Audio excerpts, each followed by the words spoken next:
Naomba nianze kwa kumshukuru Mwenyezi Mungu mwingi wa rehema kwa kutujalia uhai na afya njema na kutuwezesha kuhudhuria katika shughuli hii ya dua ya kuombea viongozi wa nchi, mamufti, mashekhe na waislamu wote waliotangulia mbele ya haki pamoja na kuiombea amani nchi yetu.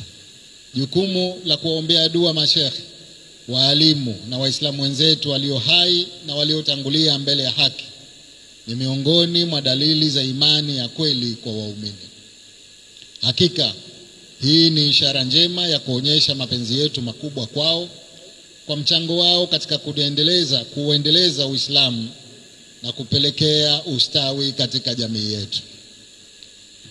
Napenda kutoa shukrani zangu za dhati kwa uongozi wa Baraza Kuu la Uislamu Tanzania BAKWATA kwa kuendeleza utaratibu huu kila mwaka, na hasa katika mwaka huu ambapo nchi yetu inakabiliwa na uchaguzi mkuu, ambapo amani ina umuhimu mkubwa kabla, wakati na baada ya uchaguzi huo.